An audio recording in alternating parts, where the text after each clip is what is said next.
Yo, it's the BeBall Jones podcast coming back another time for another episode. It's another good week for us, Nelson. How you doing, man?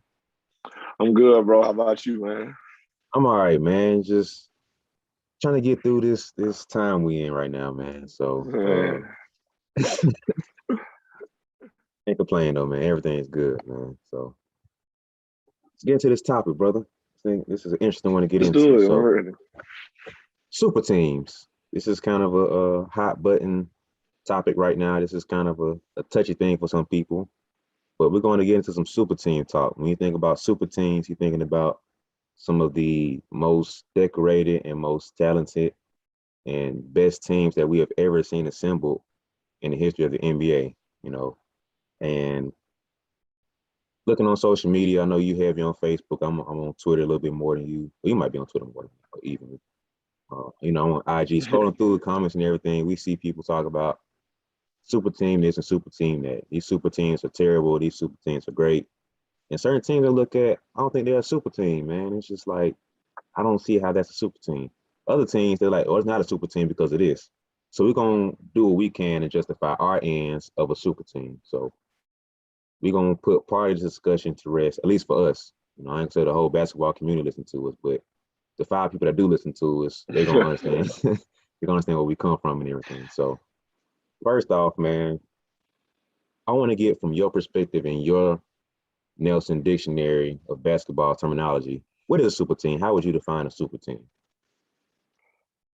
Oh well, in the Nielsen Webster's dictionary, uh, super team. I kind of classify super teams as three superstar players all in their prime on the same team. I consider that super teams. So like, let me clarify. So like, when I say superstar, I mean superstar. I don't mean all star. Because if we say all stars, then the Atlanta Hawks a couple years ago with Al Horford, Jeff Teague, DeMar Carroll, Kyle Korver, and Paul Millsap was a super team. Because remember, they had 4 out of 5 starters make the All Star team in the East, Yep. and I don't think nobody considering them a super team.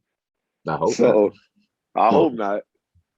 But if you got 3 superstars, so that means top players in the league on the same team at the same time and in their prime, I consider that a super team. So like just so when I say in their prime, like, I give you example that I don't know if y'all remember how far back to Charles Barkley joining the Houston Rockets with Hakeem Olajuwon and Clyde Drexler, but like none of those guys were in their prime. And I feel like that was just like a last minute meetup, like we friends, like let's get together, try to make something happen, try to win.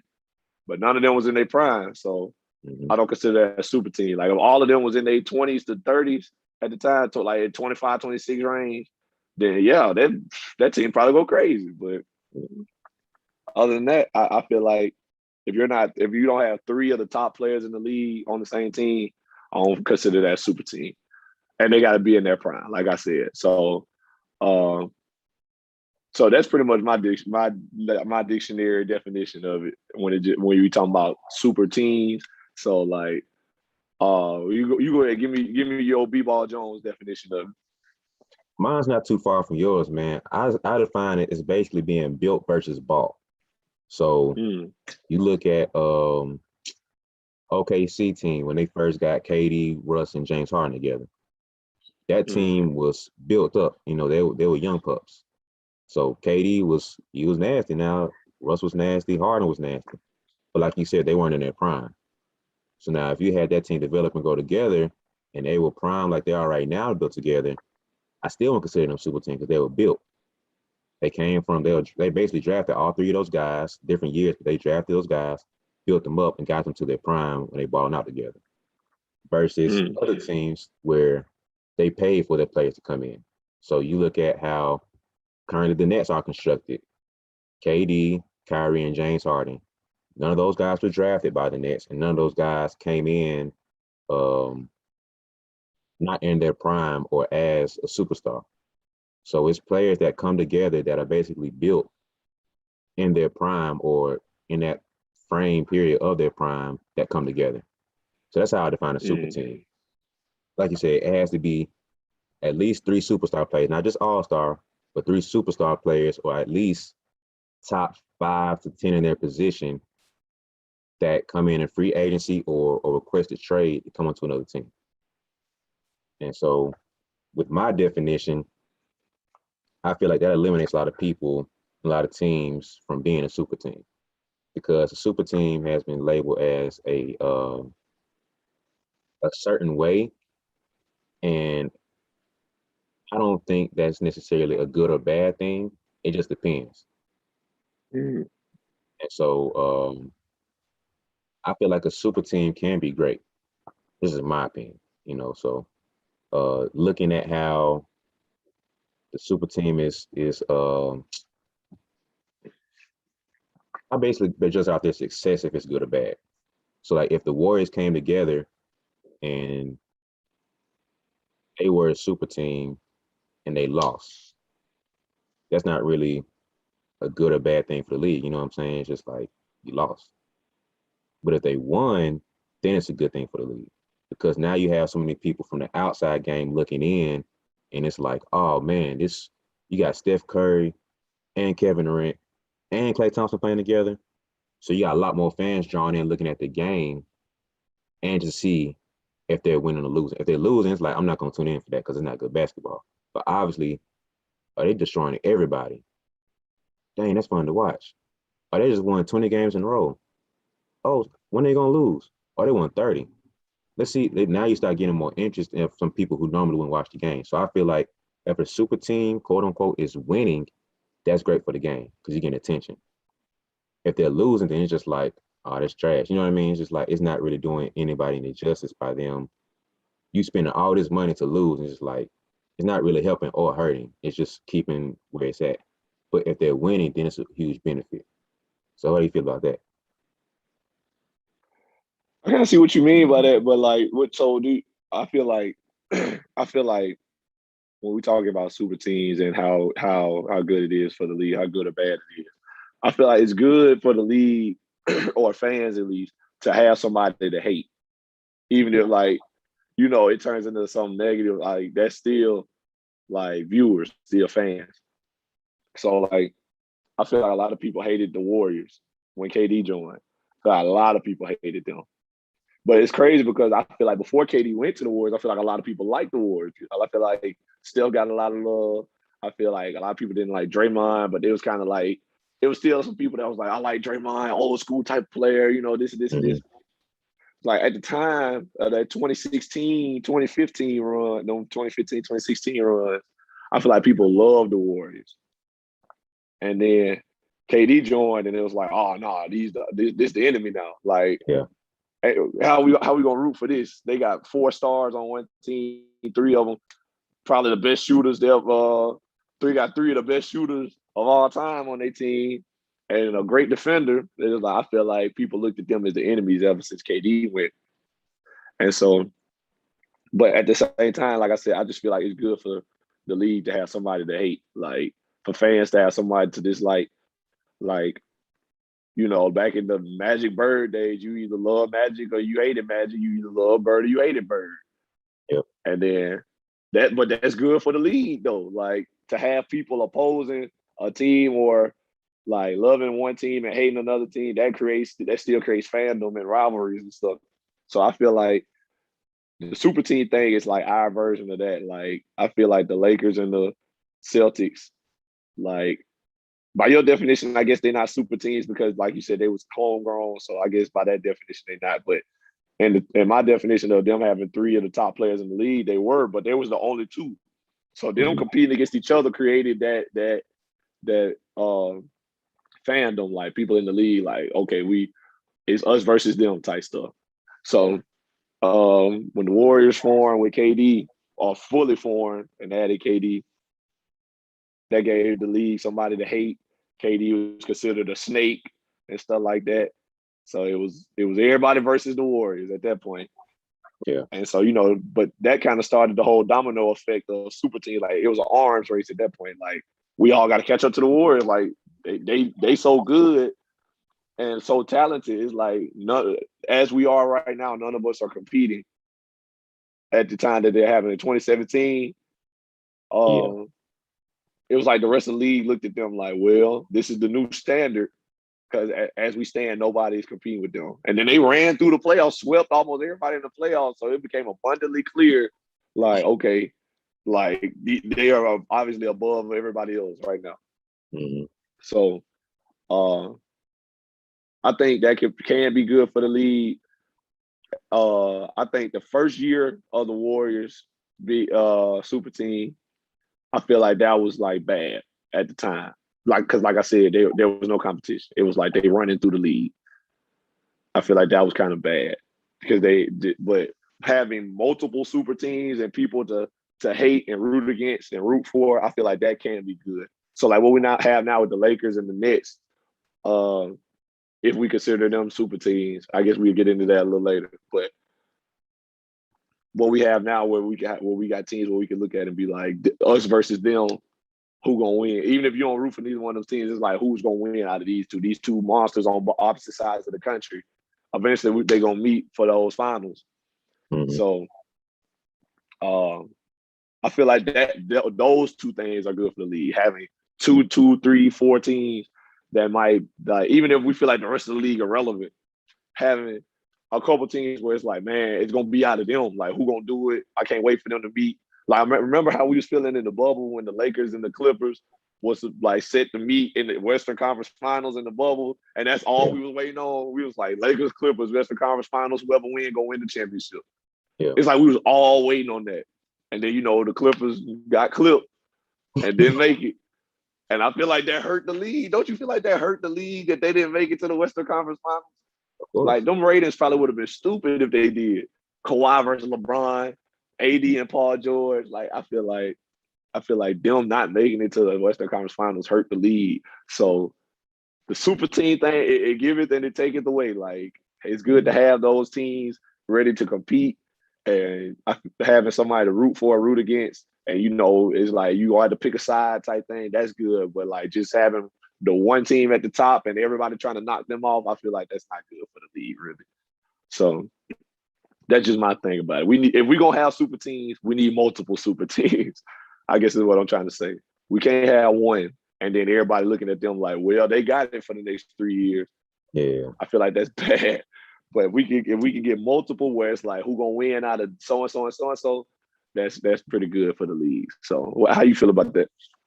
Yeah, I agree with that part of you saying how having multiple super teams is good, but 'cause I kind of think about this with the women's UConn team, right? So Right. they was destroying everybody. They went through I think 3 seasons without losing the game, and they was kicking everybody. But it's just like, let's see how many UConn gonna win this year. Let's see how bad they're gonna beat this team this year. And they got a lot of attention brought to them after they started losing a couple games, which was like that was superhero level of basketball. Like, they won 3 in a row and won, what was it, 80 something in a row, I think. So it's just like, yeah, it was something crazy like that. Like, we haven't seen that since like the 70s with the UCLA Bruins back when John Wooden and Bill Walton and Kareem were there, or Lou Alcindor at the time. So that level of dominance can be good, but I think that's going to be hard to see in a pro level because, like, you can see a lot more transaction stuff going on, especially nowadays. So that kind of eliminates that possibly happening. But I think your other point where you're saying having multiple super teams is good is a lot better than that one dominant team. Is very true, and I completely agree with that. But I think at the same time, it kind of gets to a point to where, like back in the day with the 80s, that was a lot more possible because, like I said before, they built those teams up. So you had drafted Bird, you drafted Parrish, you drafted McHale. You had those guys locked in for 10 years just because players weren't moving around like that. So once you had a good team, you were good. All you had to do was re-sign enough key pieces and you were good. You had the arguably 2 best players between Bird and Magic. Then you had Kareem. Then you had McHale. Then you had so-and-so and so-and-so. All you had to do was keep the right pieces around those core pieces and you were set for the next 10 years. All you needed at that point was health and luck. So I think in the 80s it's a little bit different. And you don't have teams and players moving around as much. versus nowadays where you can have the Cavs winning championship one year, LeBron leaves, lottery pick that fast. Or first round, not even lottery, first round pick. Like that wasn't happening back in the 80s and 90s. Not that quick. Or you can flip it the other way. You're a first round pick, NBA championship next year. Like, who does that? Like, you can't do that. I don't think in any other league you can do that. Not football, not baseball. Definitely can't do that in college, not in a year. So I think that adds a level of parity to the league when you have those two prominent teams, like you said, going back and forth. But I think today it's hard to have that, especially for a long time. And when you have like, all my favorite players, Luka, my favorite player is Trae Young, my favorite player is Giannis, my favorite player is Kawhi, CP, Dame, it's not going to be as fun because my favorite player doesn't have a shot. I'm just saying He irrelevant. He's irrelevant at this point. So I think if we kind of get back to the point where we were before the Nets gang banged and just got Harden, made it unfair where it was like the duo came back when it was like the 1-2 punch, I think that would add a little bit more flavor to the game nowadays. Because now you have a realistic 6 teams that have a shot now. It's like, oh snap, it just depends on which duo hitting tonight. Do you want to go with Kyrie and KD, or do you want to go with LeBron and AD? Or do you want to go with such and such and such and such? Do you want to go with him over there and then over there? And it's now become a matchup game where they got the wing power over there with the Clippers between Kawhi and PG. Then you got the post presence over here with Philly. Depending on what they do with Ben Simmons, you got Ben Simmons and Joel now. So it's like now it's about matchups, and it's just fun to see those matchups collide. So I think that plays a role in like the parity of it and making it a little bit more exciting. But now if you have every team like kind of good, then it's not as fun. So it's like, yeah, everybody's even, but now it's even to a point where it's not as good as basketball. So if it's still competitive to where it's like you watching high level basketball, then it'll be fun. So if they can have it to where it's, I'll say 4 super teams to where it's not just 1 and 2, then it'll be a little bit more fun because now you have a chance to see your favorite players still win. Because it's not about teams anymore, it's really about players. So if you got your favorite players having a shot, then it's different. But then if you like, dang, my favorite player, Giannis, but he ain't got a shot to win the championship because he ain't on a super team. Like he loyal. My guy Dame, he ain't got a shot because he ain't finna go anywhere. So you got to root for either them coming to a small market team and them possibly coming out with enough money to get 2 or 3 other superstars, or you just hope that by some crazy chance they get traded. So it's just like having a super team of that extent is not as fun nowadays because everybody's not finna ship and your favorite player is probably not finna have a chance to win. He's gonna be not sorry, but he's not gonna be winning for the first 7 years, 8 years. If it's 10, it's like, dang, bro, that's all I can do. So by the time he finally wants to leave or can leave, he's not in his prime anymore. Like you said with the old Charles Barkley thing. So I think super teams can be good, but depending on how it works, by having 4 or 5 super teams would make it a little bit more interesting rather than just 2. Now it's like, oh snap! Now you got the Warriors, Lakers, Clippers, and the I don't know, some of them, the Mavs, the Nets. No, I was thinking of like Western Conference. So it's like you have points in the West, and you got 2 or 3 teams in the East. Now you kind of fighting. It's like, oh, I can't wait to see that matchup. Oh, I can't wait to see that matchup too. Oh, I can't wait to see. Rather than just you got to wait 4 times a year for the Celtics and Lakers to play. You got to wait 4 times a year to see the Warriors and Cavs play back in the day. 4 times a year to see the Nets and Lakers play now. So it's like you got to wait for 4 games all year to watch. Versus now, if you have 4 teams, that easily doubles or triples the number of games you start to see. So I think if we can have it dispersed a little bit more, I don't want to say even because I'm not with that, but it's like to where it's a little bit more parity to it rather than just knowing A and B are going to get there. What about A, B, C, and D? Oh, now it's a little bit more interesting because you don't know for sure. So I think that will make the game a little bit more interesting, and having super teams spread out a little bit more will add something to it. So I kind of jumped the gun on this a little bit, man. So let's break down who are and who are not or were not the super teams that we kind of come to see in there. So before we get in that, you got anything else to say on that last piece I said?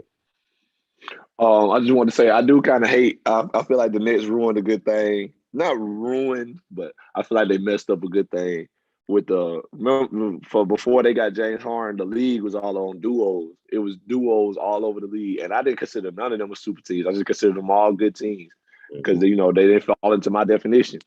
Like LeBron and AD, KD and Kyrie, Kawhi and PG. Chris and Devin Booker, Kawhi and PG, not Giannis. Giannis and Chris Middleton, Ben Simmons and Embiid, Luka and Porzingis. I feel like there was duos all over the league. And some of them are better than others, obviously, but it's like in a given night, whoever role player show up that night could beat anybody. So I feel like the Knicks kind of messed up a good thing with that when they added James Harden, and then the Lakers kind of retaliated and got Russell Westbrook. So now I feel like we back to that A and B, like you said, but. But there's still good teams in the league that I enjoy watching. I feel like other people enjoy watching, and I feel like the Bucks and the Suns in the finals was very much enjoyable to watch, even though it was so different. That's good. Like you said, I feel like the parity of the league is better than just knowing the outcome, and so I feel like we might be back to the A and B of the Lakers and the Nets. But hopefully my Bucks they in the mix again. So you feel me? I ain't counting nobody out like that. We still got top 3 in the league, you know what I'm saying? But that's all I got on it, man. So what you got next, man? Yeah, so I kind of jumped the gun on this a little bit, man. So we gave our definitions. So let's go and kind of go through certain teams and like yay or nay on if they're a super team or not. So you want to go old school to new school or new school to old school? Let's start with the old school and just kind of move through the years and there until we get to now. All right, so kind of start off like what we talked about before, the 80s, Lakers and Celtics. So you had Magic, Kareem,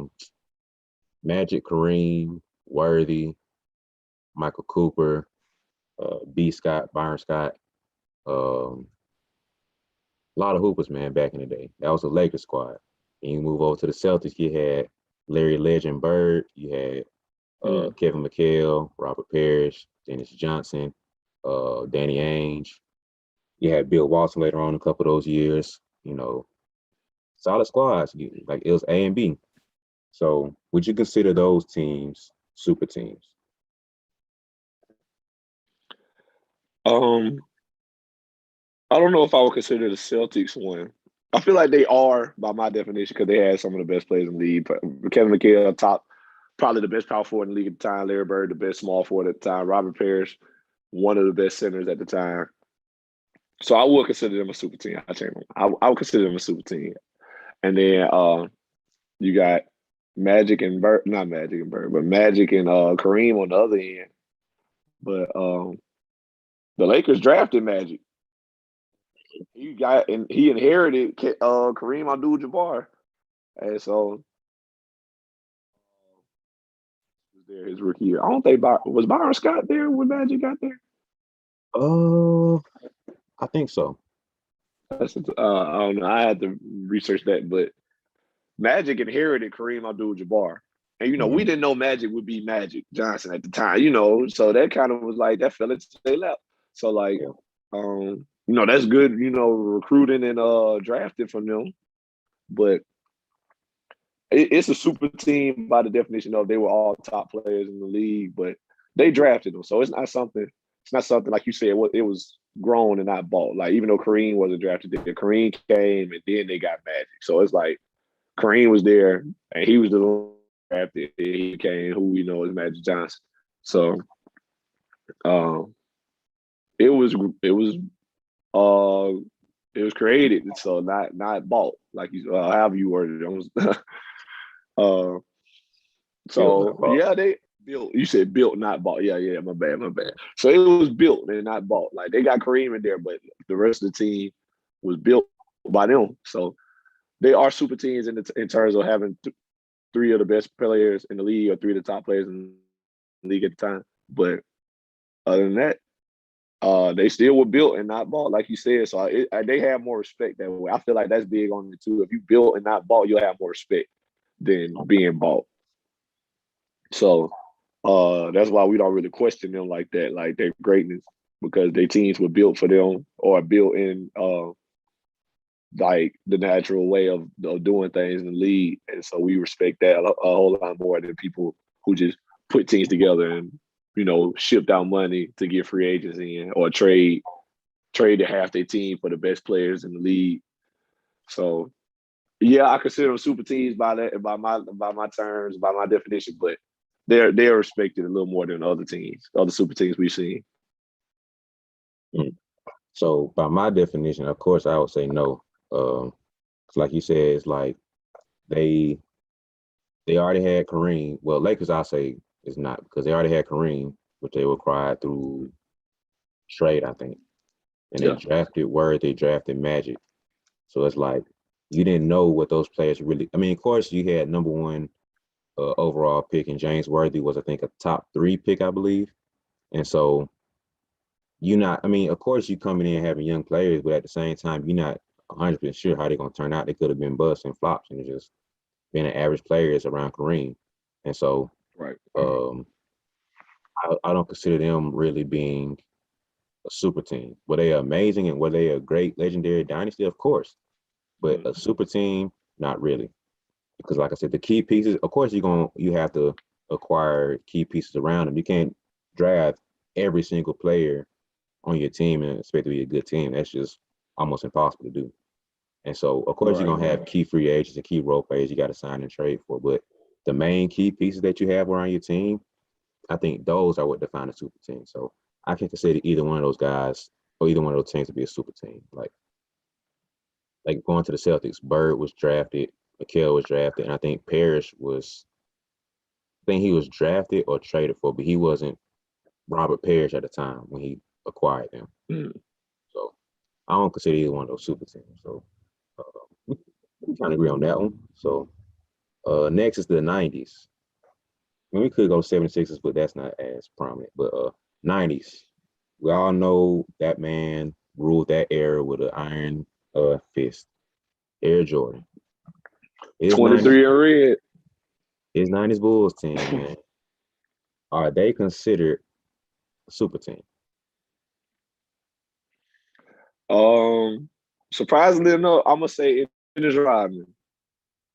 But I consider them a super team. And Tony Kukoc was cold too. But that's up for the debate a little bit if he one of the best players in the league. But with Michael Jordan and when Scottie became Scottie, and one of the best two-way players in the league, and then they had Dennis Rodman, that I consider a super team because that's the 72 and 10 team, right?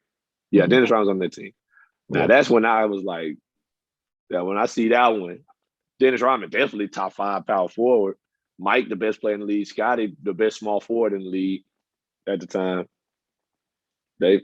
That's when I consider a super team. So in the first 3 rings, they got.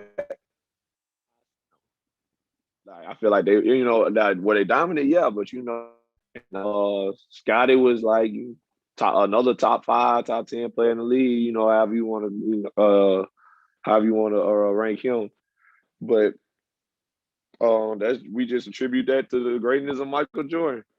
But then when they add Dennis Rodman, now it's like, all right, this is a little OD. You got the best scorer, 2 of the best defenders, 3 of the best defenders, the best rebounder. Like, all right, what can we do? Yeah, we can't stop you, and we can't score on y'all. Like, yeah, I feel like now that's when I feel like it became a super team. So what you think? Yeah, like initially I would think overall, like out of those 6 championship teams, I consider,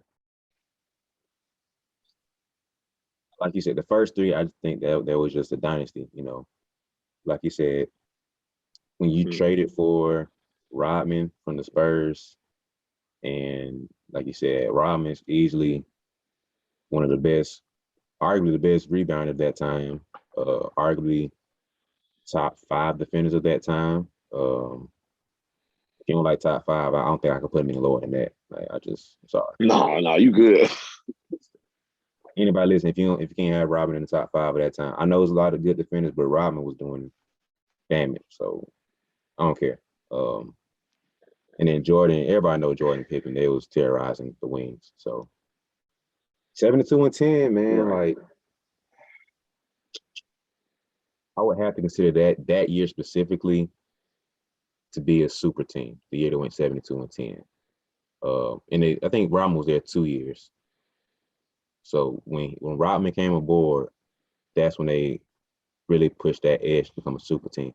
And I'll kind of touch back on this later when we talk about certain other teams, but you have two of the top premier players in the game, period. I don't care what position. And then you add on that third piece where he's not necessarily a superstar, but in his position, he's superstar level. And he's one of the best in the league at what he does. Like he's technically a role player, but he's a superstar role player, like we'll talk about later. And I just feel like that pushed them over the edge to where it's like, what are we gonna do about this team now? Like you said before, we can't stop them, and we can't stop y'all, but they can stop us. What are we gonna do? So that pushed them to the edge to where it's like, yeah, we didn't get this. This team was at first built, and then we bought this other key piece that made us the super team. So I feel like the Robin years of the Bulls team that pushed them to be a super team. So outside of that, I think they're just a regular old dynasty. I won't say regular dynasty, but just a dynasty, you know. So Yeah, same way you said about the Lakers and the Celtics. They were a great team and a good time, and they were a dynasty. So I feel that. But yeah, we definitely got to say the 72-10 team, super team. Now yeah, before that, you can say what you want, but yeah, after that point, well, go ahead. yeah. What's next team? What we debate next? All right, next is the Kobe and Shaq Lakers. I think that one's a little bit more debatable overall, but that's tough. But I want to see what you feel about how you feel about the Kobe and Shaq Lakers, the three-peat Lakers. No, I wouldn't call that a super team. I went out now the dominant. Yes, I would definitely say dominant. But we got to remember. I think people forget a lot of times.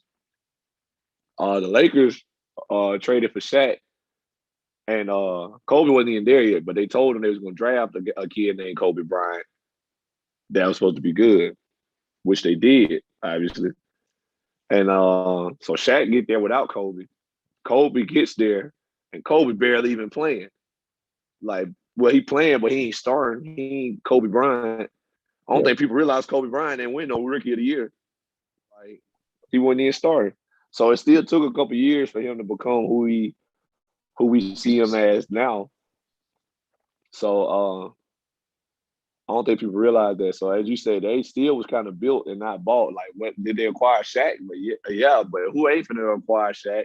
And they ain't even have no star at the time. It just was Shaq, and they was promising a good future. It was like, hey, we're gonna take care of you. You know, we got good pieces coming in. Just trust us. And he trusted them. And they brought him Kobe Bryant, and they brought in Rick Fox, who was an established veteran. And I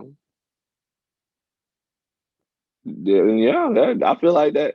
I don't consider that super team. I consider that a great 1-2 punch.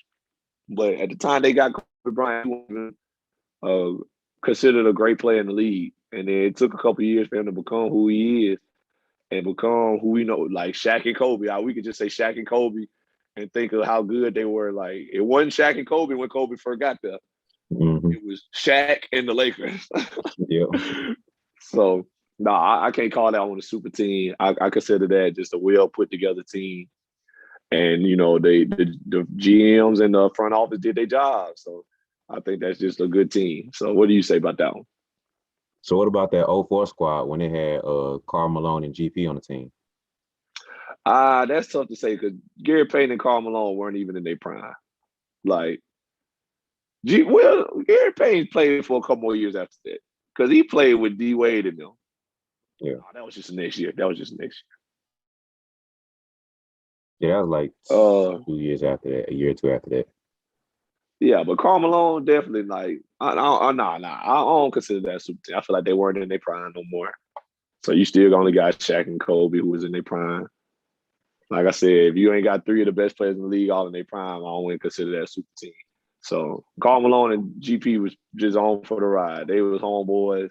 I just heard Gary Payton talk about it. He was like, "Yeah, man, we can link up in LA, try to make a good run, uh, make a push for a title, stuff like that." They out here discussing it. Just how they discuss it. How I feel like everybody think superstars discuss forming a super team. Like, hey, me and you can link up. Saying we can link up there, make a good push. You know, we friends up in LA, and you know, make it do what it do, and then it just ain't work out because they ain't in their prime. So they throwing the chemistry of Shaq and Kobe off.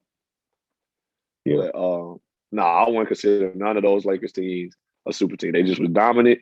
They had two of the best players in the league, and they just did they made it do. They made it happen. So I wouldn't consider that a super team. No, I wouldn't either. Because like you said, they got Shaq. Shaq was great, but he wasn't. He's kind of like LeBron before he won the ring. Giannis before he won the ring. Like he was great, but he ain't there yet. And Being in that so top tier. yeah, so he was a really good player, but can he win? You know, that was the talk before he won. And like you said, Kobe wasn't Kobe. He was just a really nice young piece.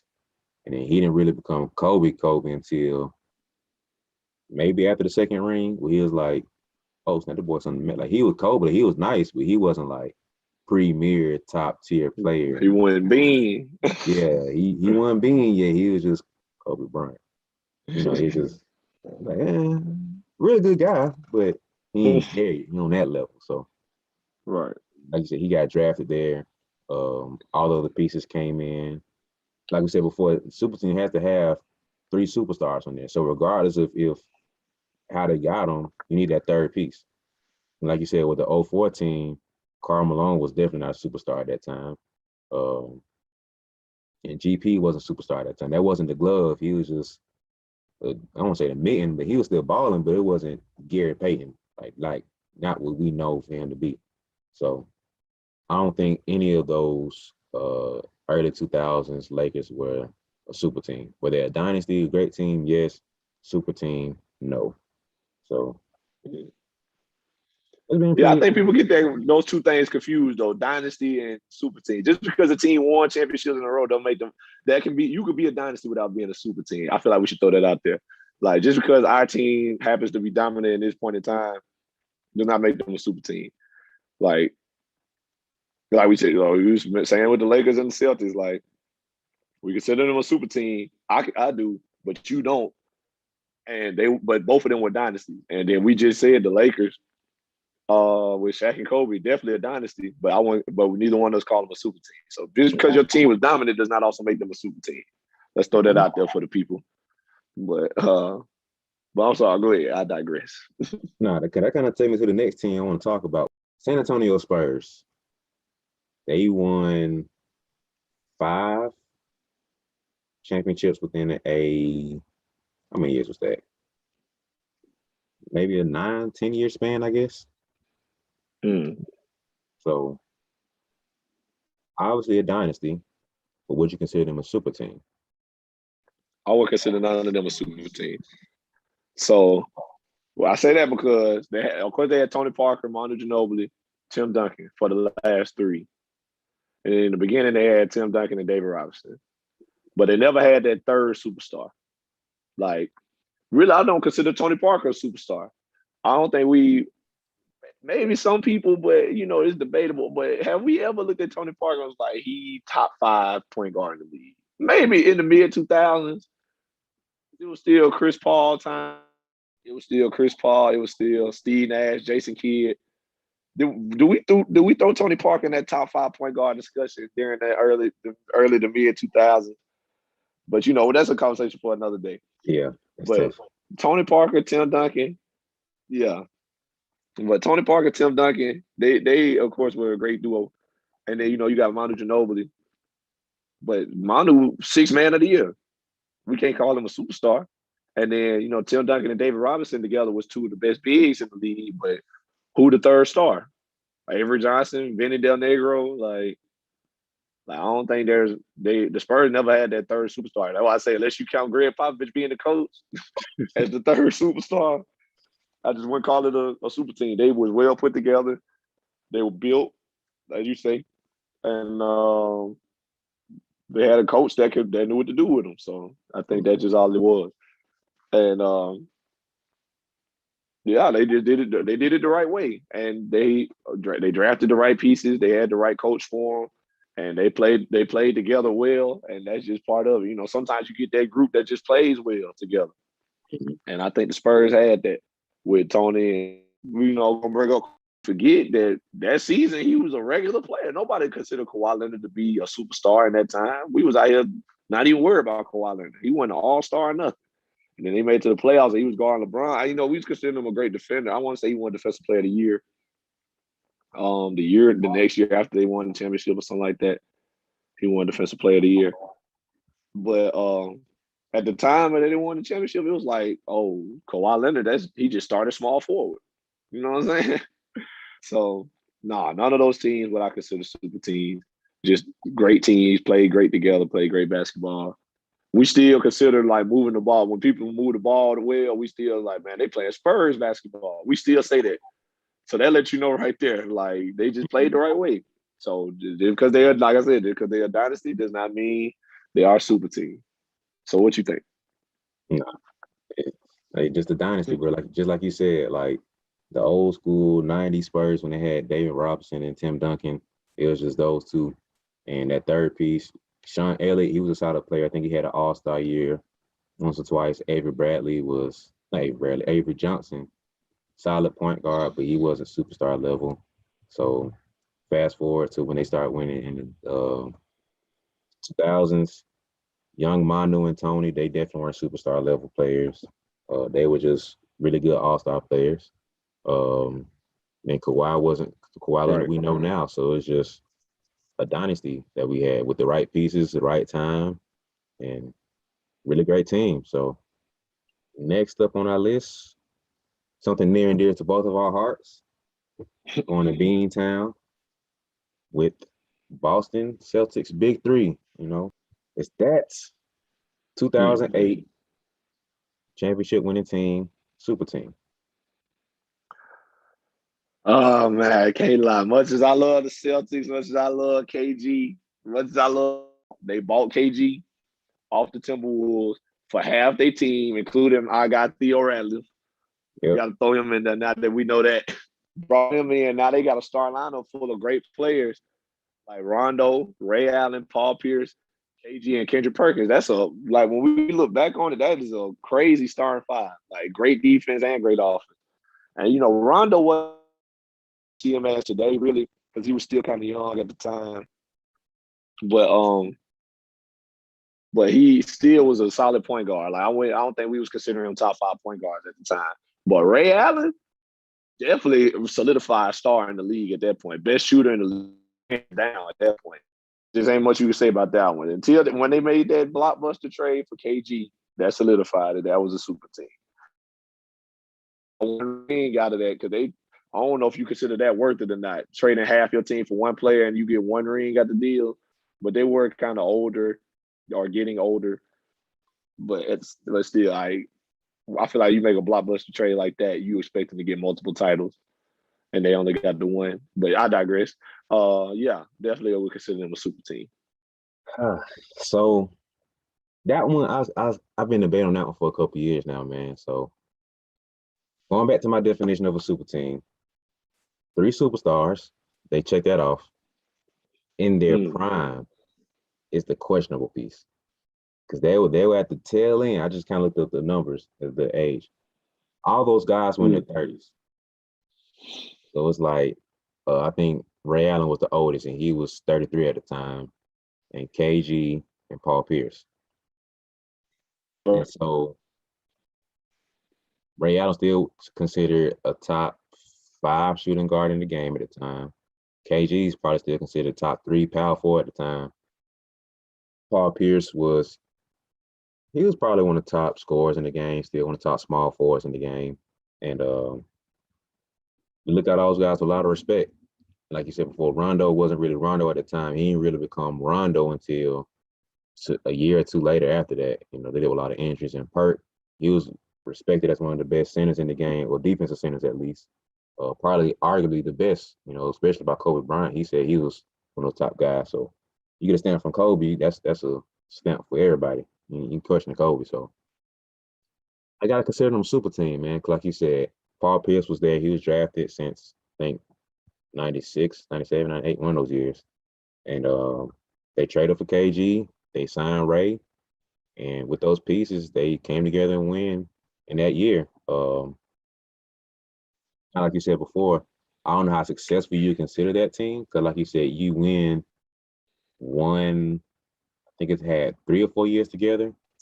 I'm gonna go down on saying this, bro. If we didn't lose Perk that next year, we would have went back to back. We would have easily went through and went back to back. I'm gonna keep going down saying that, because we couldn't stop the White that year. The White went and got over on us, and that was the key piece, man. Like Perk was getting everybody problems in the post. So then we came in with our bench, and you had to look at Big Baby and PJ Brown. Like they were solid pieces, but Perk was that anchor, man. Like back in the day, you had to have that anchor, and Perk was probably the best anchor in the game at that time. Is what his position was. And so, looking at that team, man, we could have went back to back, and we probably, or at least could have won that year after that when we lost to the Lakers in the championship. So we could have went 2 out of 3 or 4, how many years it was before they traded off. Not traded, but whenever Ray left and first team got broken apart. But we could have been a dynasty. We had a really solid team, but super team, I have to say yes, because they were inches away from not being a dynasty, because they was pushing out of that prime. Because I think the oldest guy was 33, right. The next guy was like 32, and the next guy was like 30 or 31. So your 3 main pieces were pushing it right there out of their prime.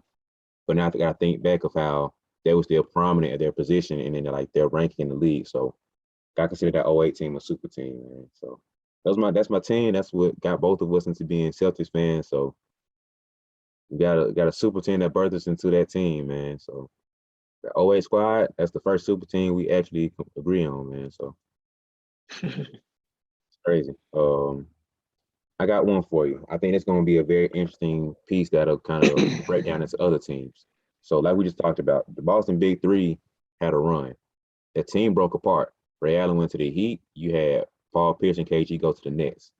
That Nets team had Deron Williams at the point, Joe Johnson at the 2, Paul Pierce at the 3, KG at the 4, Brook Lopez at the 5. Would you consider that team a super team? No. Paul and KG outside their prime. Deron Williams, I feel like he was nearing the end of it. Like, and he wasn't the Deron Williams we saw in Utah. So feel like definitely not a super team. They just weren't. They were outside their prime at that time. Yeah, they was one of those teams where like you see on social media, it'd be like if they were all in their prime, which team would win? Like they one of those teams. Yeah. Like definitely would not say they were a super team. KG got out of there, Paul out of there, Deron Williams getting ready to be out of there. Brook Lopez never been a star. So I just wouldn't even consider that. Would you? I don't know, man, because you got to think about it. You got to think both. We're looking at it with hindsight. So remember, in the moment, Deron Williams was still Deron Williams. He was still arguably, it was still him and CP kind of going back and forth for a minute. So Deron Williams wasn't on. We didn't think of him on a decline yet. He was still one of the top PGs in the game. Joe Johnson just left the Hawks from killing against the Celtics and the playoffs matchups he had against the Heat and stuff. Joe Johnson was still doing his thing. So Paul Pierce and KG, they're questionable, but I think both of those guys combined make up for a great player. I ain't trying to be like bend the edges to make it be a super team, but it's like that's tough, man. I wouldn't consider them a super team, but I think they were like a blip away from being a super team. Just because it's like, you think in the moment, only thing in the moment. I'm sorry, go ahead. I think in the moment we did, because you got, like I said before, you got to think about when we first saw that team, they was on the cover of Sports. I still remember the cover in my head right now. The cover of Sports Illustrated, and it was hyped to see. That's when Brooklyn first came in. Jay-Z first hopped on, and he changed it from Jersey to Brooklyn. Like, we were hyped about that. And I think that Oh yeah. in the moment, we was like, oh man, they finna win championship this year. So in the moment, we was like, oh, this is a super team. Kind of like another team we're gonna talk about later on. It's gonna be a super team. Just because they didn't pan out doesn't mean they weren't a super team. It's just a super team that failed. And so in the moment, we had Darren Williams still one of the top 10 point guards in the game. Joe Johnson probably still top 10 shooting guards in the game.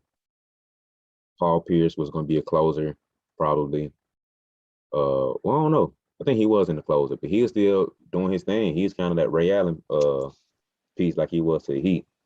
And then KG, I think he's still arguably top 10 power forward in the game. So I would consider them a super team, man.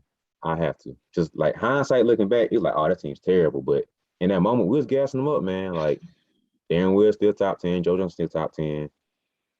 KG arguably still top 10 in the power forwards.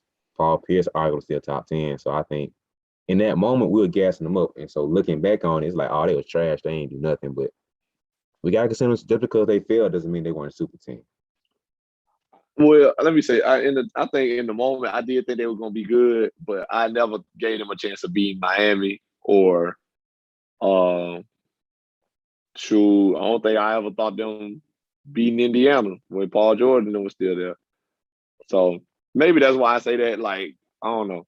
Like, yeah, but I feel, in the moment we did think they would be good, but I never thought they was going to be like championship contender good. Like, I was like, this is the end of Paul and KG. That's what I was thinking at the time. I was like, this is where they're going to go to die. Yeah. So, I mean, part of me was a little bitter feel because they left the Celtics. So, yeah, I was also sad about that. Boy, that was sad. Like, Paul Pierce not a Celtic no more. KG not a Celtic no more. I was like, this it. This the end of the run. So maybe that's what it was. But I feel why you would say they're a super team, though. So, yeah. I'm thinking who came in the next order. I kind of jumped the gun. The Heat big three. Yes. Next one. Yeah.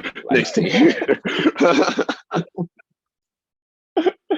Them boys threw that together, calling their homeboys. Hey, let's play it here like this an AAU team. Yeah. They definitely a super team. All top 5 in their position. Best small forward. Arguably the second best shooting guard next to Kobe. Top 5 power forward under KG, Dirk, Tim Duncan.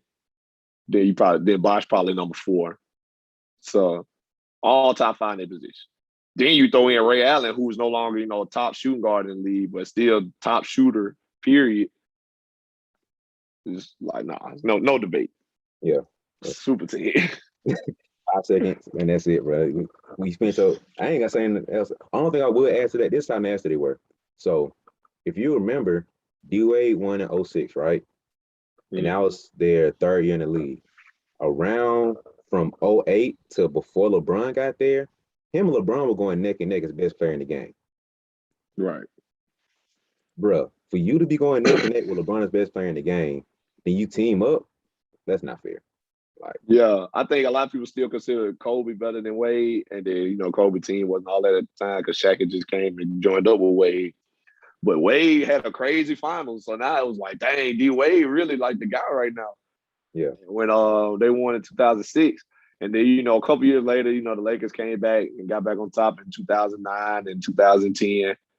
So I think that's when we was like, all right, so it's still Kobe. It's still Kobe league. You feel me? LeBron up and coming. Then LeBron and Wade joined up. It was like, oof. Like, these two on the same team, throw in Bosh. Yeah.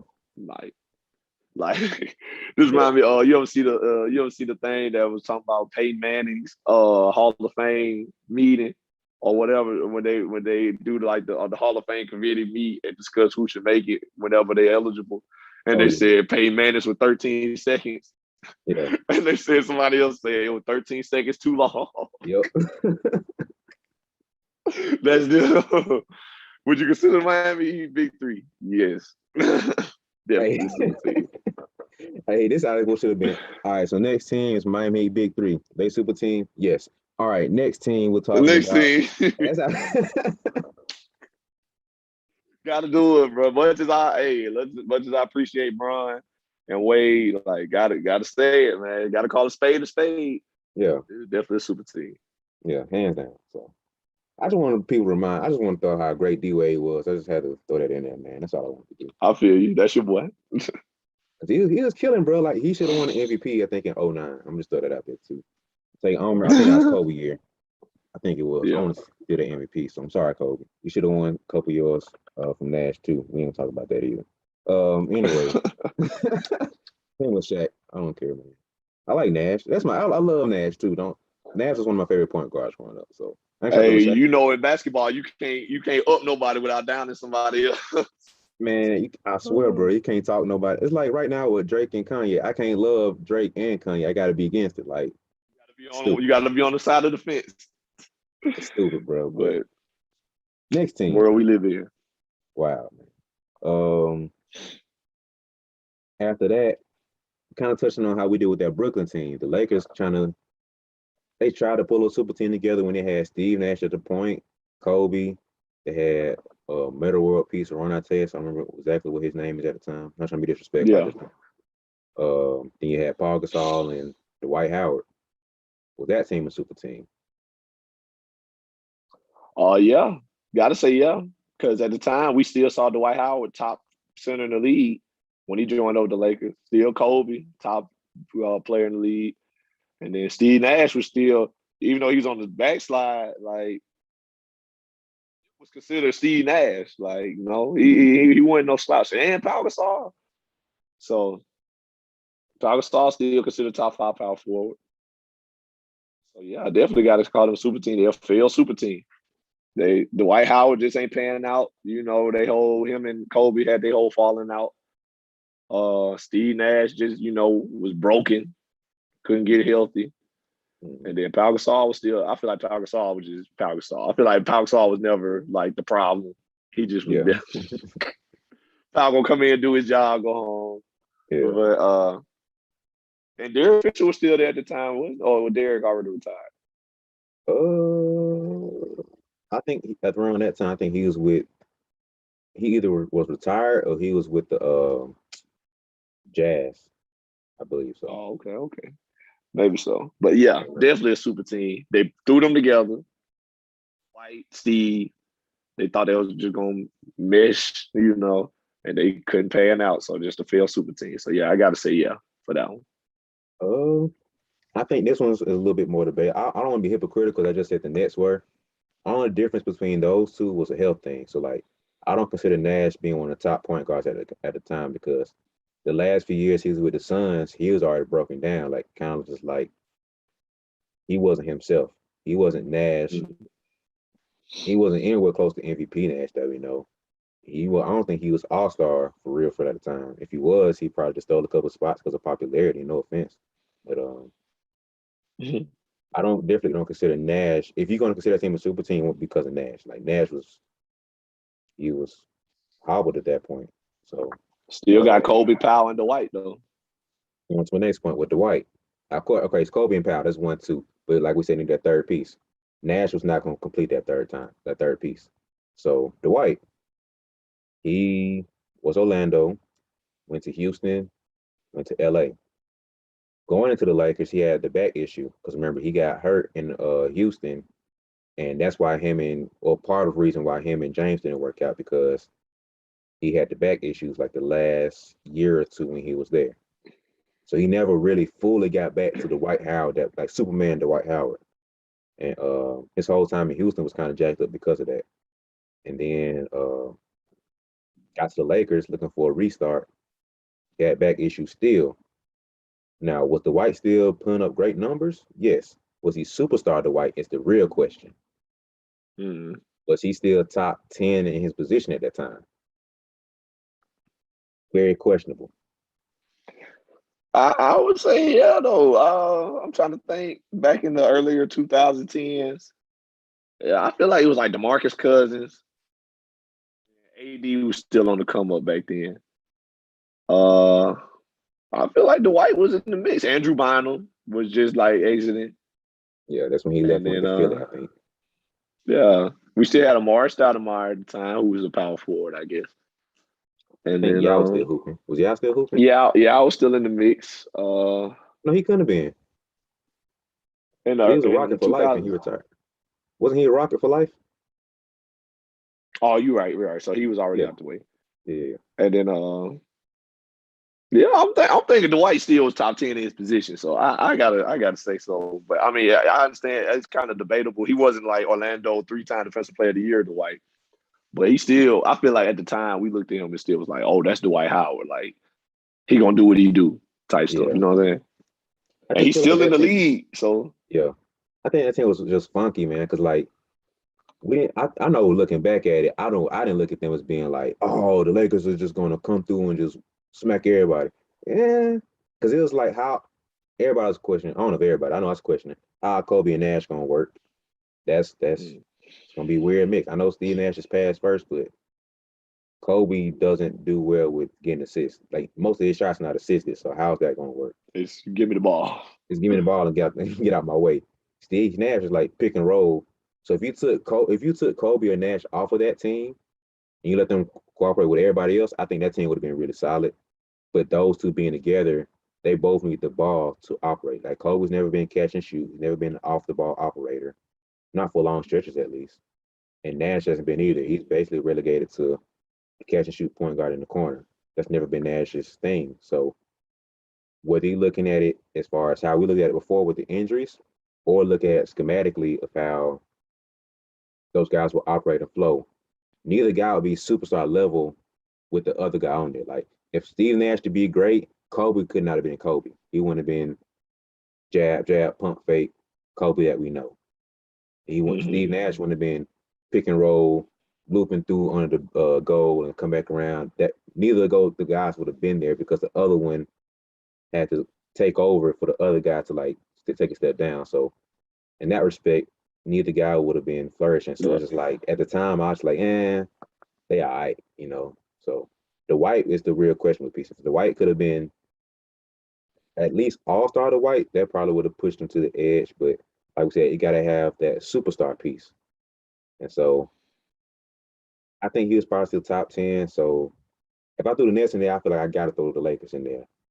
And Dwight was probably still top 10. And that's how great Dwight was. Like we're gonna talk about this later with that other topic we had before, but like Dwight was for him to be hurt that bad and still putting up 20 and 10 like he was and still He's just a shot blocking, monster, bro. that boy's nasty. So Dwight is what gave him that saving grace to where I throw him in that super team debate. So I just feel like that team was real questionable, man, versus the Nets because the injuries and the way that team meshed had more question marks than I feel like the Nets did. Like the Nets definitely didn't have question marks, but I feel like the roles were more clearly defined than it was with the Lakers. Because you knew you're gonna have like Joe Johnson was able to operate off the ball a little bit more. Paul Pierce was able to operate off the ball a little more. So Darren Williams could have been Darren Williams and still had great production from the other guys versus Nash and Kobe would have collided.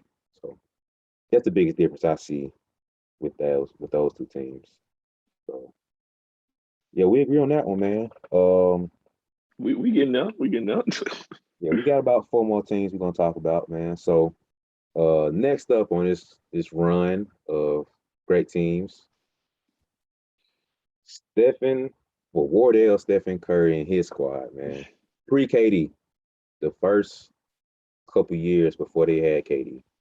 Would you consider that squad to be a super team when it was just Steph, Clay, and Draymond? This might surprise you, but I wouldn't. Like, I never really thought of them as being a super. I was like, man, this is a good team. Like Steph, one of the best shooters of all time. Like, this is before we was calling Steph the best shooter of all time. He was one of the best shooters. Mm-hmm. And then Clay, one of the better shooters of all time. Then Draymond, great defender. But I feel like at the time, I'm trying to put myself in that headspace. Like at the time, I don't think I looked at them like, dang, this is the best team in the league.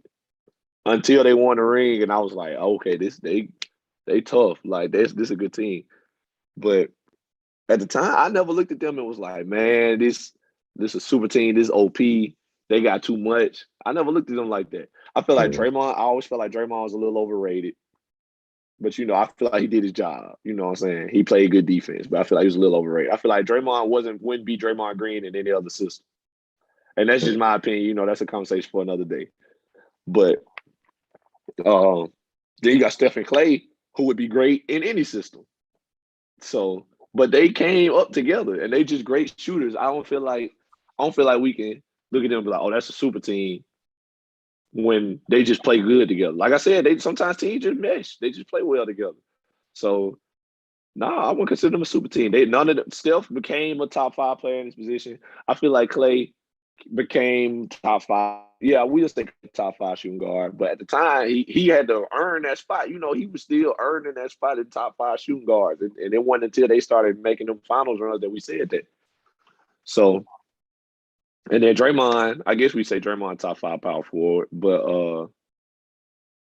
like I said, I always felt like it's only because he played there. Like, so he allowed to just do his job. You know what I'm saying? So, I don't think I can call them that. I think they're just a good team that meshed well, was well put together. And that's all it is to it. Yeah, I agree. Simply based off my built versus bought theory. So it's like they were built. Like they didn't trade for Steph. They didn't trade for Clay. Like you said, at the same time, even if they did trade for any of them, they weren't superstars at the time. Like Steph was a great player. Was he top 5 or top 10 guards at the time? Maybe top 10. Clay for sure wasn't a top 5 shooting guard at the time. He was just one of the best. They were just one of the best shooters in the game. They weren't like player for player. You weren't ranking them above a lot of players. Like they were great. Like great. Clay was just a great two-way player, a great shooter, right? Great defender. That's it. Draymond was a great playmaker, and that was it. You know what I mean? He fit that organization, fit that team and system. I don't think we consider any of those guys to be superstars. We didn't consider them superstars until, like you said, a year or two after that first ring when they started winning for real. And so none of that for me adds up to be a super team. It was just right team at the right time, playing well, like you said. So now to move on to that next year after they lost that monster. They added freaking Durantula, Easy Money Sniper. I'm gonna go ahead and say that's super team for me, man.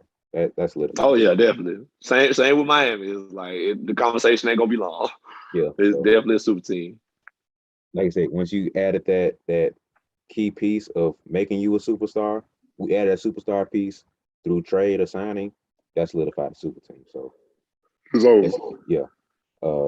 Going to their counterparts, the Cavs of that year. LeBron, Kyrie, and Kevin Love. Would you consider that a super team? I would have to say yes, mainly because that's when Kevin Love became, right before he went to the Cavs, Kevin Love became that superstar in Minnesota. And people often forget that Kevin Love used to be that deal in Minnesota. 40, I'm talking about 40 and 20, 35 and 25, like crazy numbers, like, and shooting the peel off the ball. He used to be putting up crazy numbers. People forget. And he don't look like, I feel like that's why people forget how good he really was. He don't look like he was doing all that. Especially in Cleveland. We look at him in Cleveland, sometimes people be like, oh, Kevin Love ain't show up in the finals and junk like that. Kevin Love really sucked. People sometimes blame other folks for their championship losses and stuff, especially when it comes to LeBron. But Kevin Love was that deal before he came to Cleveland, was the third option. Yeah. First option, Kevin Love was giving you 40 some nights and giving you 15 to 20 rebounds. Like crazy stats. Like the stats we see Giannis putting up now, he was doing that, but he was making threes. Yeah. Like he was putting up similar numbers, but with the 3-ball, doing it in a different way.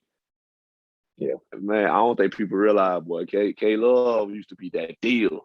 And then, Kyrie was, he was the young bull of that time. He was coming up. I don't think we consider him top 5 point guards till they got there, though. But he was obviously like a solid player. Similar to how we kind of look at Ja Morant now. It's like he young, but like it's very apparent that he ready. Like he got what it takes. Or like Trae Young. Yeah. Like obviously he ain't got the pieces right now, but we know he the real deal. Yeah. LeBron and K Love just come back to Cleveland. forming that team, I think they're definitely super team. They just at that point in time, Caleb top 5 power forward, LeBron top 5 player of all time in his prime, and then Kyrie. I would have to call that super team. So yeah, we agree. I just want to fan out on Kevin Love. So obviously, super team no longer a conversation, bro. Kevin Love was that deal. When I was a huge Kevin Love fan. Really? Like you said, huge. Just because he was so dominant, and it didn't make sense in my mind how this man was putting up 40 points and 20 rebounds. Like Man. you would think somebody like the White would be putting up them numbers, and maybe a KG or something because they're a little bit more athletic and they can handle the ball like Boogie. They can do more. Kevin Love was not that athletic, and if people forget, Kevin Love used to be fat. He had some weight on him. Right. So for him to be putting up 30, 40 points and 15, 20 rebounds, I'm just like, how are you doing this, bro? Like, he had all my respect, man. So, like, when he was arguably, for me, arguably the best power forward in the game for a minute. Like, he was hitting game winners and everything, man. Like, they weren't winning for real. Like, they were still Minnesota at the bottom of the barrel. But right.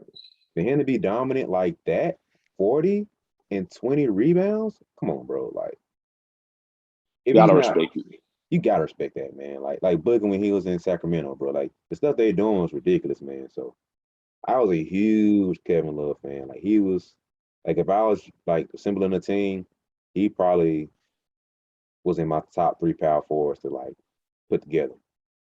Yeah, he was killing. I was on 2K. Hey, I was on 2K trying to get Kevin Love on my league teams, and I was like, a power forward that ain't gonna miss that quarter 3. Give it to me. I was on Kevin Love now. Hey, I just had to fan out over Kevin Love, man, because that people forget, like you said, he was that deal, bro. Like he was giving people the business in Minnesota, bro. Like I don't care what nobody say, man. You can hate on Kevin Love now and say whatever you want to say, brother. He was the truth, man. He was I think top 5 pick coming into the league. So it's just like put respect on his name, man. Like Kevin Love, he wasn't like Chris Bosh was, man. He wasn't going to be the superstar like you saw the first 2 guys were. Like it's literally hard for you to be dominant and that great when you're the 3rd option. Like that's very hard to do. Very hard. So I don't care. Like even with the Warriors, like Klay Thompson still wasn't. The only reason Klay Thompson flourished because of the way he played. Yeah, he was the 3rd option, but most of his game was catch and shoot or off the ball anyway. Yeah, he can do off the ball. That's his game. So it ain't like with Kevin Love when he catch a low post, go to work, spin, shot. Or he catch a high post, shot. Or he catch it a 3, shot. Like he's not getting the same looks he was getting in Minnesota. Same as Chris Bosh. Chris Bosh was basically Kevin Love with more athletic. Not say basically Kevin Love with athleticism, but similar situations where they were dominant power forwards in their cities, putting up crazy numbers, dominating their team. They had to completely switch their game to fit with LeBron and their side piece, whether it's Kevin Love or D Wade. So him to be a 3rd option, man, he did his role. So yeah, obviously Cavs were a super team. So I think that's it, man, as far as former teams. So now we're going to today's 2020 and 2021 teams, or 2021, 2022. I even say it. Lakers and Nets. Super teams or no super teams? Guys to say yes and yes. Obviously. Guys to. And like that's crazy because like I said earlier, I didn't consider neither one of them super teams until they cashed out for that 3rd guy. And then they fit the description. Because you know if the shoe fits, you're gonna wear that thing. So LeBron and AD, great team, great duo, 1-2 punch. KD, Kyrie, great team, 1-2 punch. Cash out for James Harden. This is super team. You got the best. You got top 5 point guard, the best shooting guard, 2nd best small forward if you want to put him behind LeBron. So you got top 3 at every position, basically, or at all 3 positions. And I wasn't even gonna call them a super team with Blake Griffin in them. Like before they got there, if let's say it was Kyrie, KD, Blake Griffin, I won't consider that no super team because Blake outside his prime. Yeah. Then you throw James, and then James was just giving people 60. So like I was like, nah, you got 3 players on your team that can get 50 any given night. Literally. Got to be a super team. Then you go with the Lakers. Look, hey, LeBron, AD. I love that team. I was like, this is a good team. I was excited to see how LeBron's gonna play with a big, and it worked out. They won him a championship. Then the arms race started where they got the Nets got James Harden. I feel like it's always a retaliation. Like when that Yeah. one team got a little too much, we like, all right, it's time to do something. We got to shake it up. Yep. And they got James Harden, and then LeBron and AD was like, let's call up Russ. Russ ready to be out of Washington. He's a free agent. And I feel like Bron and Russ probably like cool off the court. Because I remember a while back, Bron was talking about we 2 of the most misunderstood players or something like that, or most doubted or something. I can't remember how he worded it. But I feel like him and Russ been boys. And he was like, let's call up Russ. Let's make it work. And so it's always that retaliation. Like, oh, the Lakers done won championship. James tired of being in Houston. Let's go get James. The Lakers looked at them like, oh, the Nets just got James Harden. Now we need that third piece. Oh, Russ a free agent. Let me call him my boy. So, yeah, yes and yes, hands down. They are super teams of today. What'd you say? Of course, man. Like the Nets were super team last year because, like you said, Kyrie is top 3, top 5, top 10. You can debate whichever how you want to have them. If it's below top 5, I ain't trying to debate with you. Regardless, he's a superstar point guard. Like that's not the facts. James Harden, arguably top 5 in the game. You got KD, top 1 or 2. I'm not debating anything less than that. So, super team, like that hands down solidified them. You can look at the other pieces, adding them to making it be like a ridiculous monster team, but just with those 3 super teams. And then you off look the gate, at off the rip, that's easy. Then, like you said, the Lakers, it was just AD and LeBron with the 1-2 punch. Even when they won a championship, it was really just them 2 as the superstars. They went into it last year, just them 2 were the superstars. You call it Westbrook.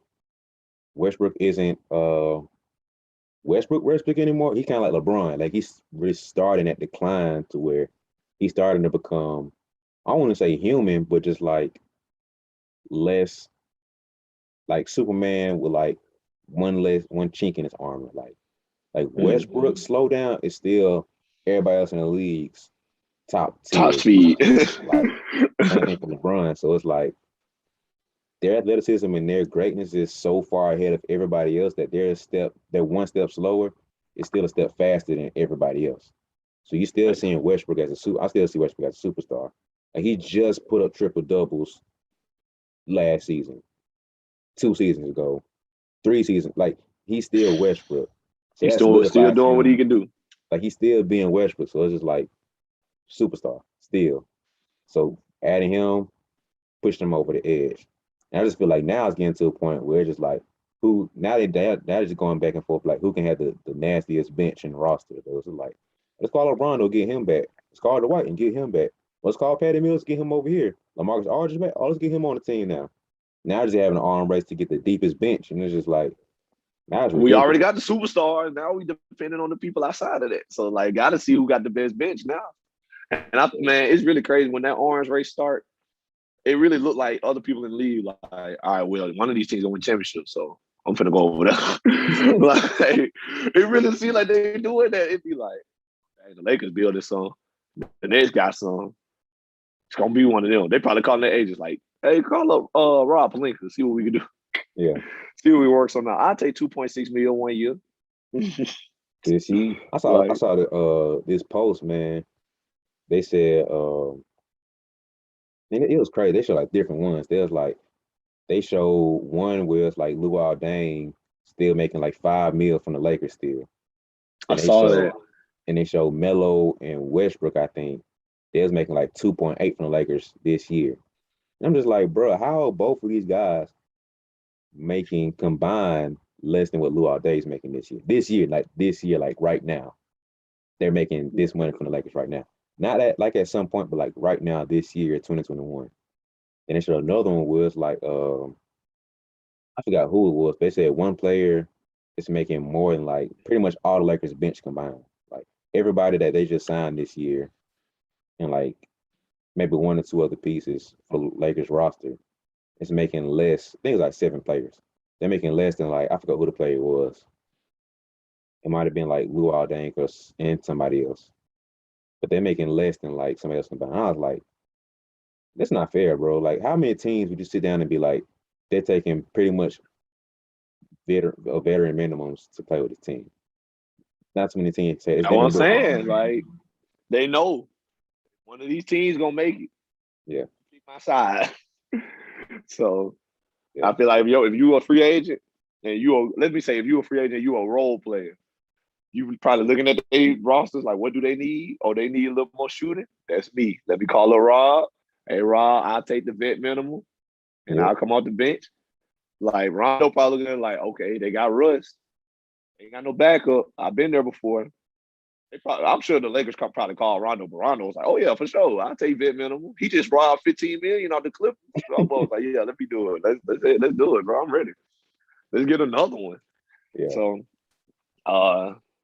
I think that's just how it is sometimes. Like, I think guys know when it's their time. Like, they know they probably could get a little bit more money somewhere else. But do I want $5 more million playing for a sorry team or a team that ain't really relevant? Or do I want to go ahead and take this vet minimum and compete for this championship? And, that just depends on your mentality. But most of the great players going to go for that championship run. Or the ones that ain't got a ring yet. Like, give me the 2.6 mil, bro. I'll do it. Yeah. We trying to win some. They probably got some, I don't want to say under the table deals, but some under the table stuff that, or some, what's it called? Like, I'm going to let you in on my business type thing, let you invest on this, let you know how to do this. Little insider trading type. Or it's just like the, within it, like contractual stuff. Like, if you get to this round of playoffs, you get this amount of money. If you get to the finals, you make this amount of money, so on and so forth. It's extra little stuff in the contract. So it might say 2.8 on paper, but they might be making 3.5 by the end of the year, 4.2 by the end of the year. So they're gonna get it on the back end. Yeah, the back end stuff. Because if we win a championship, that's gonna solidify you in a whole other platform. So, and you in LA. So if you playing for the Lakers, you in LA. You gonna reap the benefits. So of course. Hey, what KD say? Hey, bro, we got the Lobos in the cup, man. That's gonna be them. Hey, bro, we got the Lobos in the cup. They gonna make it on the back end. I promise you. Yeah. Same thing in Brooklyn. Like, New York is not a bad place to live either, man. So no, plenty of business out there. Exactly. So, I think that wraps up our super teams, man. I might have forgot one or two, maybe, but the main ones we good. the main ones that are most relevant and that matter the most, especially to our conversation and topic. So, just want to get a last little quick question, man. Do you have a favorite one out of everybody that we listed? Do you have anyone that's besides the Celtics? I don't know. You can't name them, but like one team that sticks out that was just like it was the most fun to watch them, or it was like you enjoyed that team or whatever the most. Can't lie, I gotta say, I'll probably say I want to say like the old school Lakers, but I ain't watched them play, so I leave that be. But if I had to pick one that I love to watch play, I can't lie. Much as I hate to say, it'd probably be Miami. Like, and I hated Miami at the time. I hated Miami. I hated LeBron because I was like, man, the Celtics ain't gonna never win again. When they formed, I was like, dang. LeBron with D-Wade, with Bosh, how is KG and them gonna ever get back to the finals? Yeah. So that hurt me, but I ain't gonna lie. When it comes to like watching Miami, they were just one of them teams. Like, even though I hated them, I had to watch them. It was like, man, these boys going crazy. The dunk on Jason Terry. I seen the dunk on Jason Terry. With the Christmas Day highlight was way through the lava, like this man Brian caught it with his left hand and threw it in. I was like, yo, these boys really going crazy. Like, like hoop fans, I feel like a hoop fan had to enjoy it. Like, even if you ain't like their team, if you enjoy basketball, they was playing great basketball. It was crazy. I was there when 3-point LeBron go for the three, won't go, rebound Bosh, out to Allen, bang. Man, when you watch that, bro. Do you know when I watched that, I'll be back in 2013? Mm-hmm. No, I'd be right back in 2013 when I hear that clip. Yep. Goosebumps, boy. Yep. Like, I gotta say that's probably like when we say something about watching, definitely have to say like that. That was like no lie. I really feel like that was like our Jordan Bulls. Like even Mm-hmm. though it was short lived and they only won 2 championships, that was the team that was like even if you You didn't had to like them, watch. you had to watch them. Yeah. You had to watch them. They was must see TV. Yeah. Them boys was killers, man. And then anytime Brian got in that mode, like it was crazy. It was a good time to be there, man. Yeah. It was a good time for basketball, in my opinion. What about you? Uh, it's a toss up between them and the KD Warriors. Like that was some You good enjoy watching basketball. them? Yeah, I'm probably in the minority on that one, but it was just besides the level of dominance they had, it was just good basketball to watch, man. Like to see the selflessness that they had too. Like KD could have easily said, "I'm gonna put up 30 tonight. I'm gonna just ISO." I got Steph Curry on one side, Klay Thompson on the other side. You can't double me. Like you literally cannot double me. You looking crazy trying to come off me in this double. So I could easily ISO, or just simply pull up over you whenever I wanted to and still drop 30. Steph could have said, I'm gonna drop 32. I got Clay on one side, Katie on the other side. I'm gonna drop 30 tonight, or 40, or 50. Easily could have did that. So Right. that team was fun to watch, man. Especially when they still had the comeback warriors too. It's like, man, it's third quarter, we down 20, 8 minute mark. Let's go ahead and turn it on now. The next thing you I know, swear to God, boy. It was really like that though. They was I that promise. good. It was really like what time it is? 8 minutes left in the third. All right, let's go ahead. Let's get it started. The Four next quarter thing you start, know, they up two. the next thing you know, man, ripping off. Wham, wham, wham, wham. Three, three, three. KD, Clay, Steph, Draymond, Iggy, Sean Livingston. And just like, next thing you know, What can you timeout. do? All right, come back in again after timeout. Three, three, three. Alley oop from Draymond to Sean Livingston. Boom. Hey, another 15-0 run. Another timeout. Three, three, three. It's like you couldn't stop it, bro. It's just it was Ever dominant. since series, It was so dominant, man. It's just like it was fun to watch, bro. So it's a toss between now and like you said, the Heat, like I mean not the Heat, but the Heat, D Wade, LeBron years, that was probably fun. And I was probably the most interested in watching how the Brooklyn Nets did last year. I was really interested to see how those three would have came together. Like, I was interested in that too, just to see how they was gonna mesh. yeah. And to see how it all turned out, well, part of how it turned out, I think that would have been the nastiest combo to watch. I think that I would have just hate turned out we to ain't be get enough games of them being all healthy at the same time to really see what it's gonna be like. But they still was going crazy with James at the one and yeah, Kyrie like off the ball. yeah, They were still going crazy, but I just hate we ain't get to see enough for it really. yeah. So if I had to pick one though, I'll say the Heat. That was probably my favorite to watch. Because like you said, it was for one, you still had I think that was um probably the most dominant superstar team that we had just because you had arguably two best players in the game on one team. On the Like same team. it's not just in my position, like, no, you have ranked the best players in the game. Top one and two are on the same team. Like besides the Warriors years, you probably couldn't say that about any other team. I'm not counting the Nets for this year just because we haven't seen them. But Right. name any other super team that we have on this list. You don't have one and two on the same team. Like LeBron eliminates the Warriors from being on that list just because LeBron, he's number one. You So you number got one out number the two, gate. you got number two and three, maybe. Well, It's KD and Steph. yeah. So it's like I'm still probably taking D Wade over Steph as far as who was just like the guy. Like, you know what I mean? Like no disrespect to Steph, but it's just like, is Steph a better player? Yes, I would say that comfortably. Like, and I'm a D Wade guy, but as far as who was the man like during that time, when nobody touching Wade in '09, bro. No, Like he was dominant, bro. He only thing was stopping him was injuries. That's the only thing stopping Wade at that time. Like you couldn't guard him. and he didn't have a jumper for real. He still couldn't guard that man. So I just feel like the Heat during that time was probably the most fun for me to watch, man, just because they spin off a nice little 10-game winning streak out of nowhere. They cool off, lose a game here and there, another 11-game winning streak, and it's just fun to watch, man. Like you get highlights every single night, so you had to be glued on to see. Like, they have a running game in Milwaukee and just like go off on there.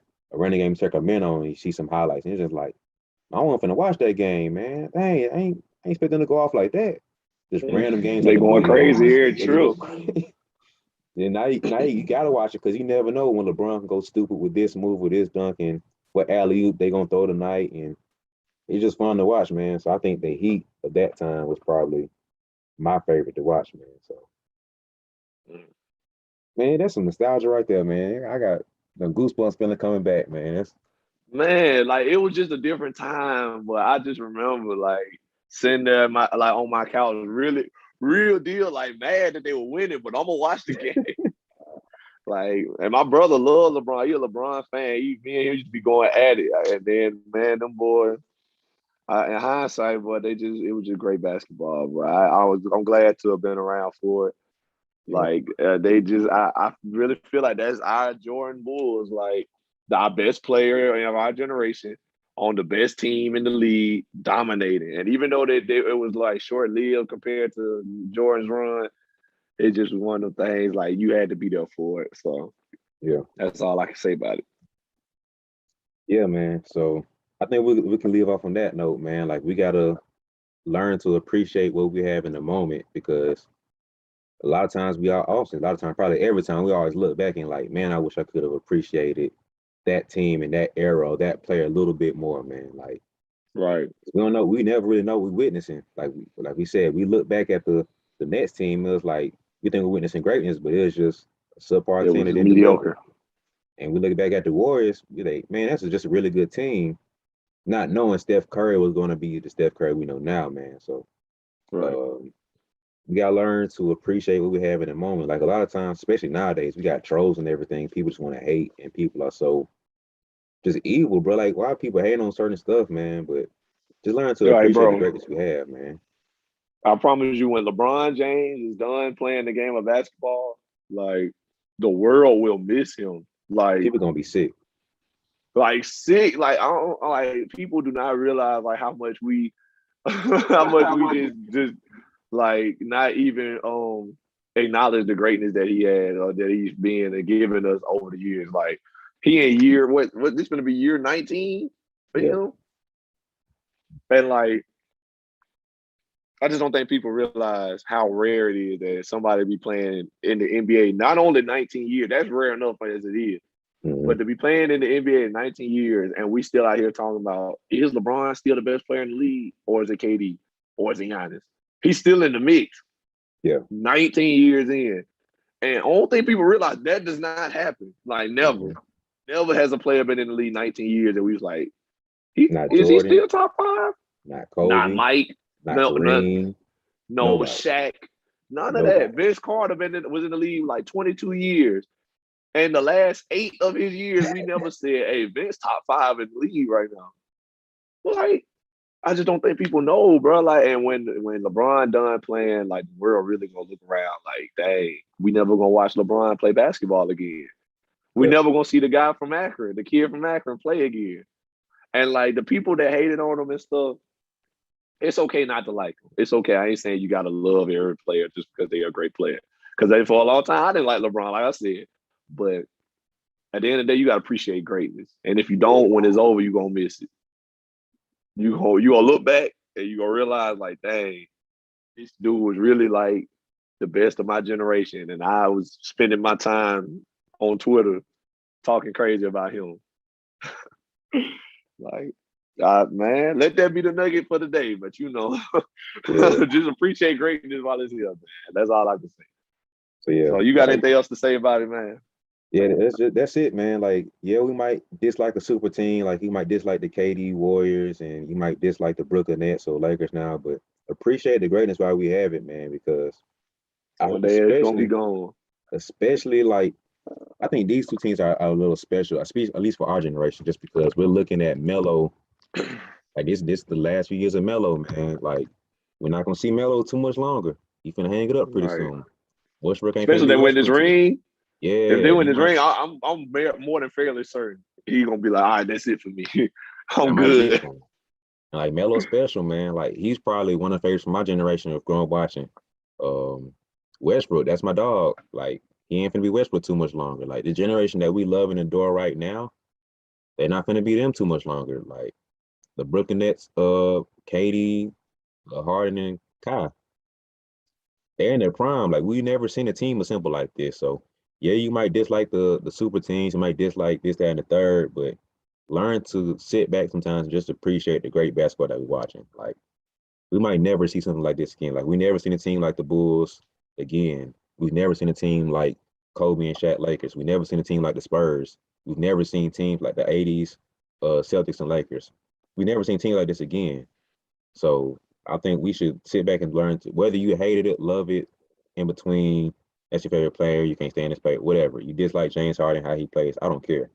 Respect their greatness and what they're doing right now. Because at some point you're gonna look back and be like, man, I missed out on opportunity to appreciate their greatness while it was there because I was too busy in my feelings, or I was too busy hating on that team or this player. So just sit back and learn to appreciate it regardless, and be more receptive of the greatness that we have, because it's not going to be there too much longer. So that's my last little nugget, man. Just sit back and be in the moment and appreciate the greatness that we have in front of us. Facts, bro. I'm right there with you, man. But all right, that's it for us here at the BeBall Jones podcast. Thank you for tuning in to another one. This is a good one. I enjoyed it. I hope y'all enjoyed it at home as well. So y'all, make sure y'all like and subscribe and comment on here. Let us know who your favorite super teams were, or who you hated, who your super teams are that you hated, or just rooted against. Like I feel like a lot of our viewers are close to our age or maybe a little bit older. So y'all was around to see a lot of these super teams we were mentioning. So y'all just let us know which ones y'all hated, which ones y'all liked or appreciated, and join in the conversation. Don't let it in here. Continue it in the comments. We always in there checking y'all out. So just let us know. And make sure y'all tune in next week. I know y'all probably wondering what happened to the part 2 of Theo Rattler. We ready to hear more from Theo. Trust me, it's coming, it's in the works. But he a busy man, former NBA player. He got a lot of kids, a lot of kids. He got like 5, all by his wife. I don't want that stigma to get out there, but he got a couple kids. He running around a lot. So we try to be good stewards of his time, and we couldn't lock him down for a time this week. So just make sure y'all be ready for part 2 to drop, and just be with us for that one. And we'll make sure we get it announced before it actually comes out, so y'all can be ready. But yeah, that's it for us. Thank y'all for tuning in to another one. Be sure to follow me on Twitter at NellyH34, and go look me up on Facebook, Nelson Haskin on Facebook, where I try to continue the conversation on there. And then follow my guy Brian on everything at BeBall Jones. That's BE Ball Jones. Make sure y'all follow him on everything. We just keep the conversation going. We love talking to you guys, interacting with you guys, getting you guys' input, and continuing what we say on here with each other, with you guys listening. So make sure y'all do that. And that's it, guys. Thank y'all for tuning in to another one, and we out.